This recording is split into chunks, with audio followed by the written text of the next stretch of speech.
Today we will discuss what we call a standard error,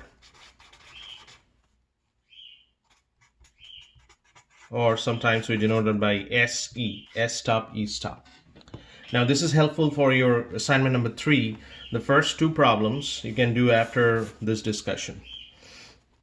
Before we go into standard error, let's talk about what we call the population in statistics, meaning that population will be of a huge number of entities in there that you cannot really find any information on that.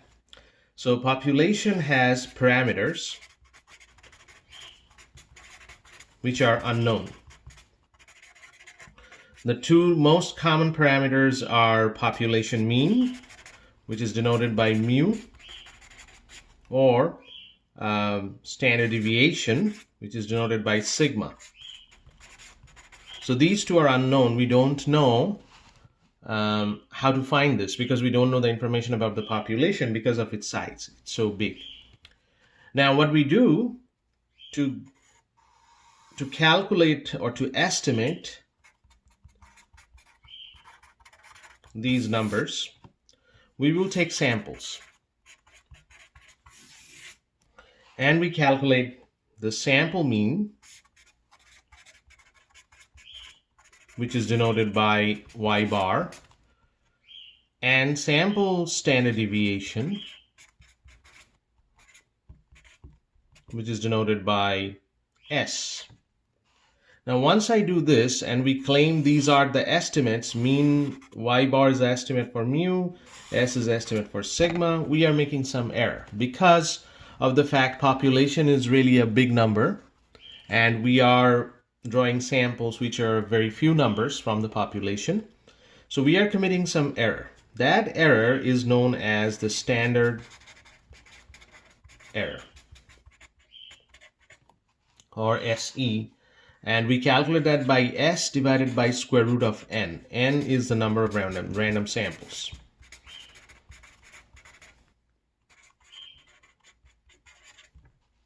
So that's pretty much the idea. This is the number you need to calculate in your calculator. S can be calculated, so this can be calculated using Minitab.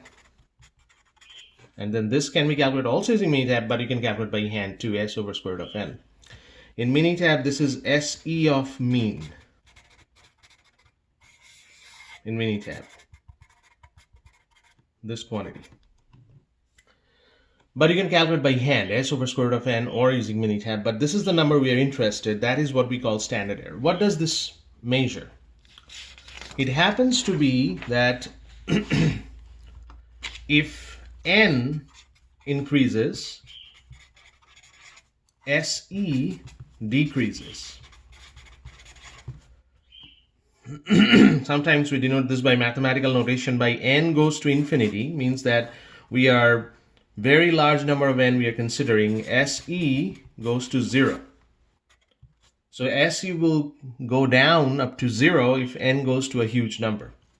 So SE measures precision. How precise is your estimates? Meaning that how close those estimates are to mu and sigma, to the population parameters. That's why it's a measure of precision. On the other hand, SD measures variation. How much variation is in the sample? So these are the differences. SE will measure precision, SD will measure variation. Now there is one more concept which is directly linked to SE. We call that confidence interval.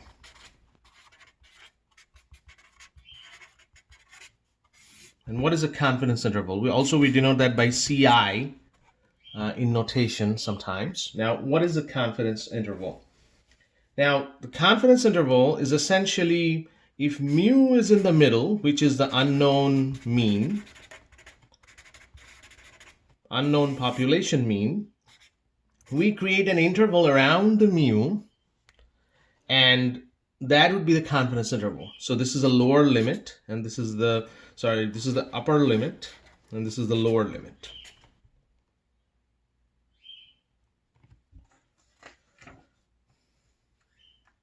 Actually, it's the other way around. Sorry, this is the lower limit and this is the upper limit.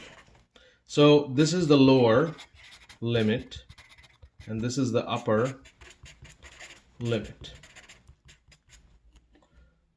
The question is, how do I calculate the lower limit and upper limit, and where is this information, this SE, comes into place? Well, there is a formula for that. First of all, we attach what we call a confidence level to our confidence interval. And typically that is a 95% for now. So the 95% is the confidence level. Once you know that, the language will be like this: find a 95% confidence interval for mu, the unknown population mean. This is the problem that we want to calculate. So we have to calculate the lower limit. How do I calculate the lower limit, or LL? We take the y bar, you can get that from Minitab, minus 2 times the SE. That would be, this 2 is coming from the 95%. This 95% is actually in the normal table is 2. It is always 2 when it's 95%. So just remember that's a 2 times SE. SE, this quantity, you already know that's S over square root of n. Similarly, upper limit will be y bar plus 2 times SE. Now these two you have to use your calculator to calculate that for the homework problems. Y bar and S you can calculate from Minitab, or you can calculate directly SE from Minitab, but then this plus minus thing you have to do in your calculator. Now what does this mean? What does this expression mean? So in your book there is an example where they calculated the lower limit and the upper limit. So if you go to the page 92, they calculated the lower limit and the upper limit as this: 2119.2. Then the mu should be covered by that number, 2704.4. So when you're writing an interpretation after the calculation, and I'm going to ask that in your quiz or in your test, what's the interpretation of these two numbers? So for the book problem, we are 95% confident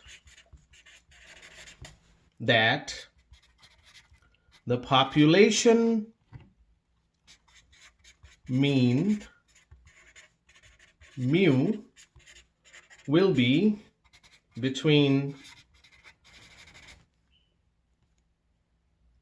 2121.4 and 2702.2, or here is a 2119.2 and 2704.4.